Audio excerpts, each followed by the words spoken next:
Hey, Jeff here. I don't know. I was sitting here, thought I had an idea for an interesting. This is more of a story time video, but I thought maybe some people could relate. I was sitting here listening to some music this morning, happened to be Metallica, and it was some of their recent acoustic live album that came out.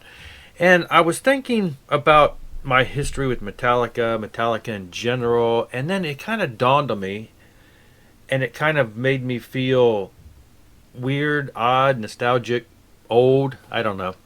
So, just for instance, okay, so the latest Metallica studio album was 2016. So, this is fairly recent, and it's pretty heavy. You know, it's heavy stuff like they used to do. And then their first album, 1983. So, Metallica has been releasing albums for 33 years. And then I started thinking, I bought this album when it was new. I bought it at the record store when it first came out. I was a senior, maybe during the summer. I'm not sure exactly when it came out in '83, but having graduated in '84, I was either a senior if it was later in the year, or I might have still been a junior if it was earlier in the year. I don't recall the actual release date. So I've had this album since high school. Been a fan since high school. And it just kind of dawned on me, and I got this album and really fell in love with it before really anybody else had really heard of them. Around school, I'm in Virginia, so it wasn't like the California bands were that big. So I was, one of the obscure. It was an obscure band that I was one of the weirdos that listened to it in that day. Even my best friend who listened to all the music with me, who listened to the Kisses and the Def Leppards and all that, he didn't quite get this. He just was like, I don't know, it's weird. So I'm out there, just loving this, and he and I are listening to it in the street on a boombox, playing frisbee, and he's just like, yeah, whatever. It's pretty good, I guess. Of course, he loves the band now. But it just kind of dawned on me that 33 years between these releases, and that's, of course, 37 years ago, totally, if you go back, how many years. And in 37 years, I've graduated high school. I went in and out of the military. I've gotten married. I've had 6 children.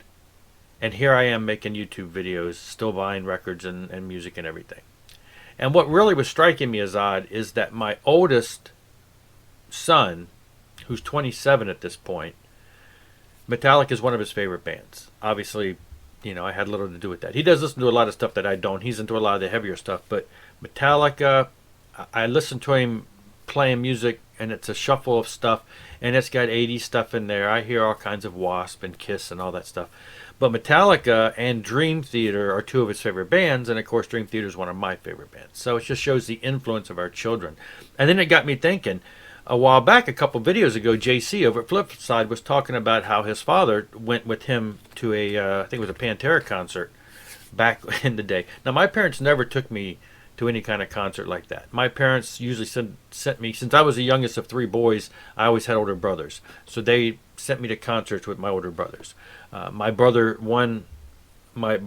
closest to me, which is actually 6 years, 6 years apart, he's the one that took me to my first concert, which was Kiss.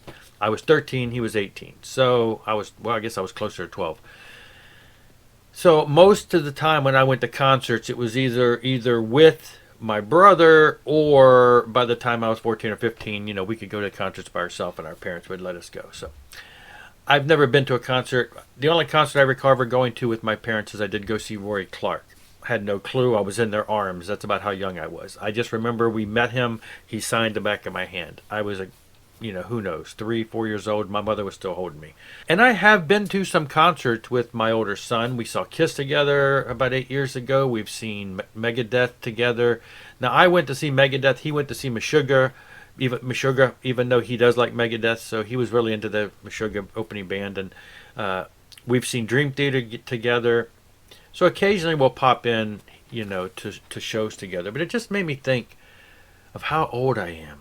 And and it's just neat when you see bands, and I know other people have these kind of histories, people who, I guess you really have to have a band that's been together for a long time in order for a parent to share a band with their kids that they liked when they were kids. It just strikes me as odd as my 27-year-old son likes Metallica. I liked Metallica 10 years younger than he is now. So in other words, I discovered Metallica when I was like 17, 16. I was 10 years younger. But he's been listening to him for a while. I don't know. Maybe this is weird. I'm sorry if I'm just rambling. It just struck me as odd. You got these bands that have been around for a long time, and I know there's a lot of people that can relate with this. With like Kiss, they've been around for, more years, and you go to Kiss concerts now, and you've got people with their kids. I don't know. It just struck me nostalgic, interesting, but I just was like, wow.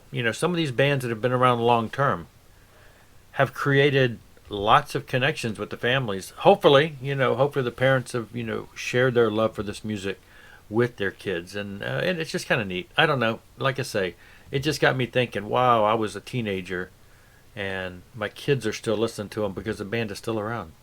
Anyway, that's all for now. I'll make something more interesting later. I just wanted to share that. It just kind of struck me. Anyway, thanks for watching. If you made it this far, rock on.